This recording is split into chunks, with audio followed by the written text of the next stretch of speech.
We're going to make a Dreamcatcher, or at least I'm going to show the basics on putting one together. There's many different variations of Dreamcatchers. Some of them are very ornate, some of them are very pretty. I'm just going to give you a basic overview of how they're put together. It's up to you how you want to decorate them. Okay, so I've got a piece of wild grapevine here. Any sort of flexible wood or plant would work. Willow typically would be used. I find that vines work just as well. And this is a wild grapevine. So I'm going to go ahead and I just cut a small length from the vine itself, and I'm going to go ahead and just kind of break off or cut off the leaf stems here. Okay. And again, the wild grape leaves here that I'm cutting off are very tasty, especially if you want to make the wild grape leaf wrap, with some rice in that. The Greek dish, it's really good. Tastes really tasty. Okay, so I've got my grapevine here, and I want to find a length that I want to work with. Okay, so this has got a little kink into it. For this tutorial, I'm not too concerned about it. But generally, you're going to go ahead and you're going to bend this up and basically make a hoop, okay, without it breaking. Okay, so that's why you want something flexible. So this will be a nice little hoop here. Okay. At this point here, you would take your cordage and you would wrap these two pieces together. Okay. Or you can take a blade and you can shave one end just a little bit, about 1.5 to 2 inches down. Okay, a little bit more. Okay, and then I'm going to take the top of this one and I want to shave the top of this one.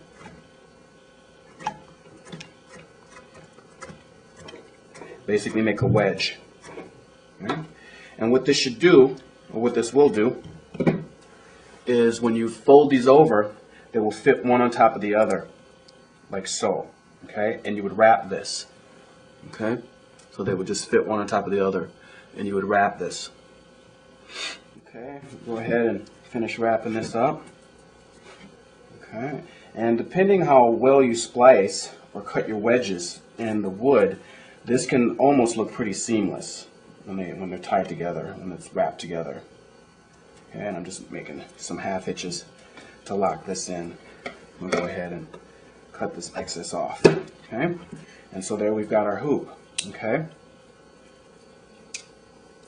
Next stage is we're going to start making our web. All right. So what you'll need is you'll need length of cordage. For this, I'm going to start off with some cordage. My arms, about 2 of my arm spans, outstretched, both arms. Okay, maybe 3, just for a little extra, just in case. Okay. Okay, I've got lengths of cordage here. A little bit of cordage just to begin. All right, I'm going to go ahead and I'm going to start at the top, kind of camouflage camouflage where the cordage begins, right where I've wrapped the 2 ends together. Okay, and I'm just go ahead and make a overhand knot, double overhand knot, and then an overhand knot to lock this into place. Okay, just like so. Okay, now the next step, all right, is you go a length along the wood here, and you just wrap it around. Now when you wrap, you're going to wrap around and come back through the other side. Okay?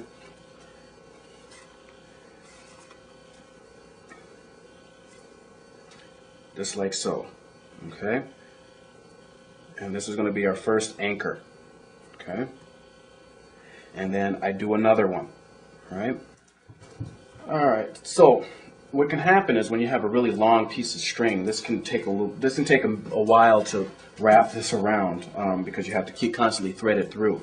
All right, so we're going to make a little tool here. I'm just going to make a sort of a needle, almost like a netting needle, and I'm just go ahead and take a piece of short stick, and I'm just go ahead and wrap this string around, and then it will feed off what I need when I need it, and it will be a little easier, and it'll make this project go a little faster.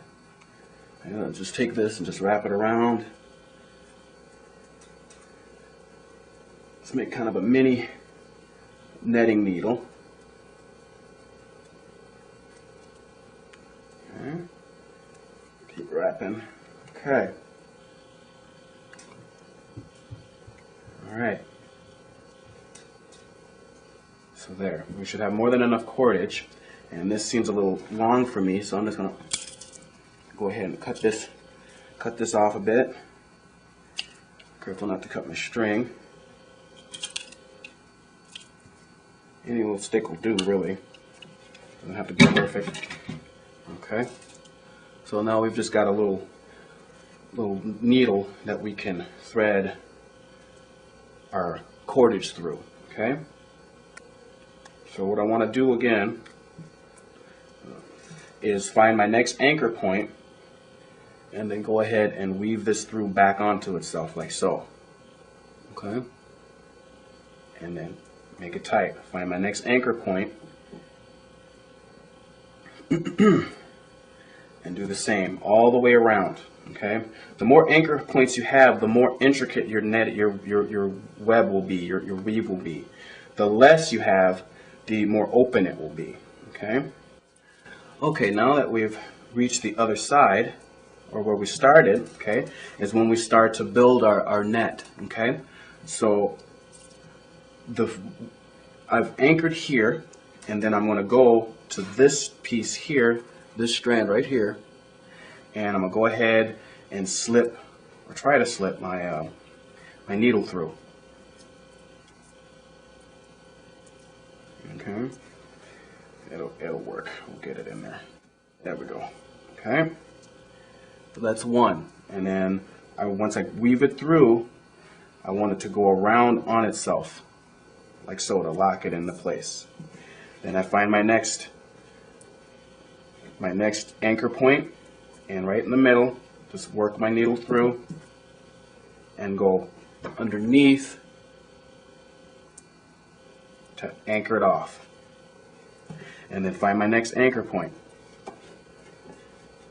This beginning part is a little tough, depending on how small you've made your anchor points, but we'll get it in there and around.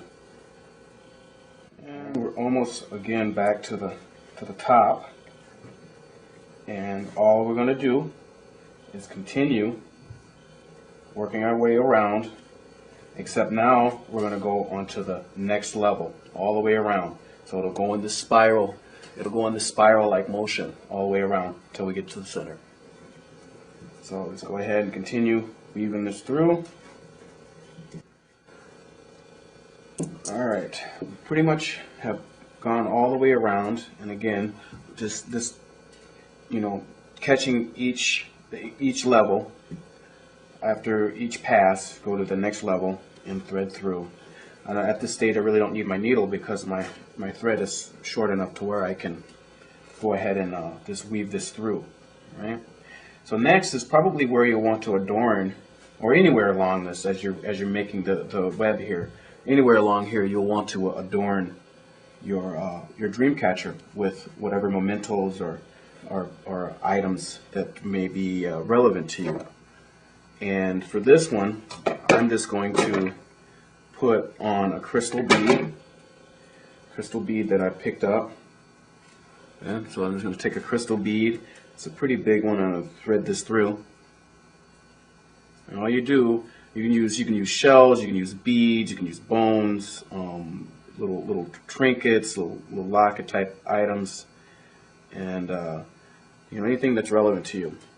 And I go ahead and thread this down and just kind of weave it in to our web.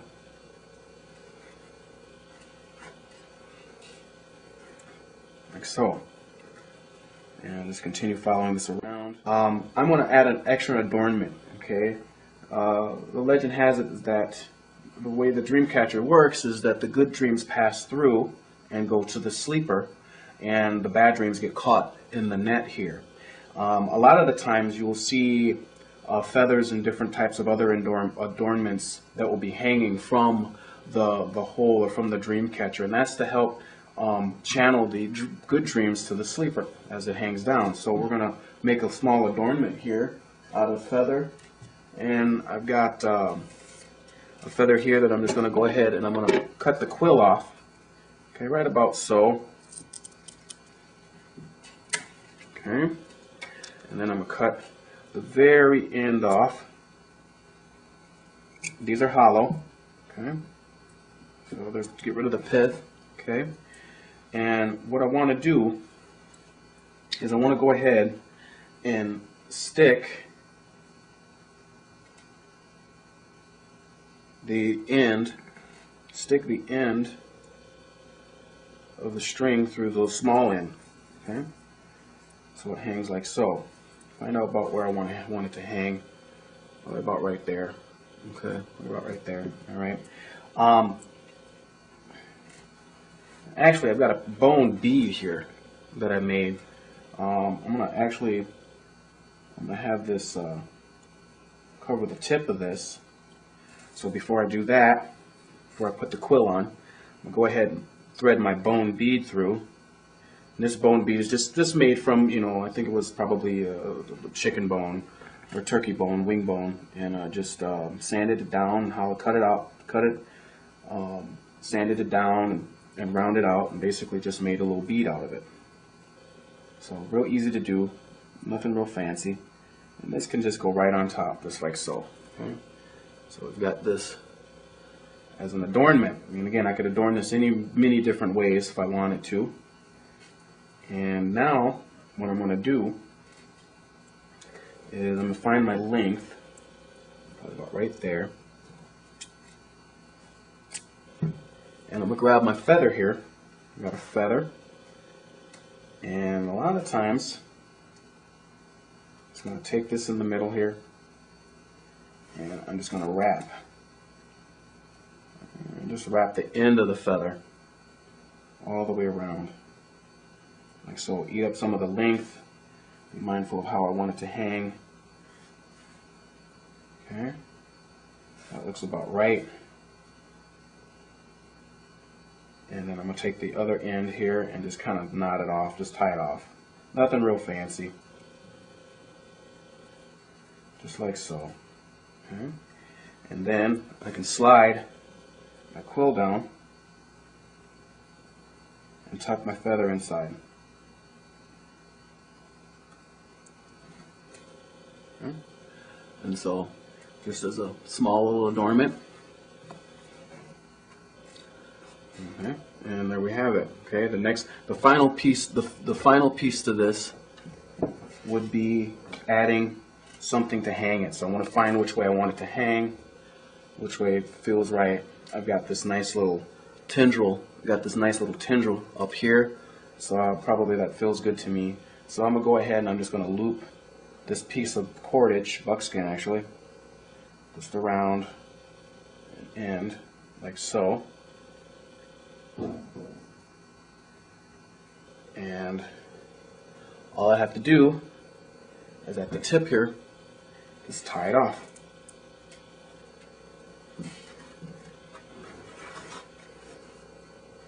Just with an overhand knot, or a square knot will work. And there we go. So there's our Dreamcatcher.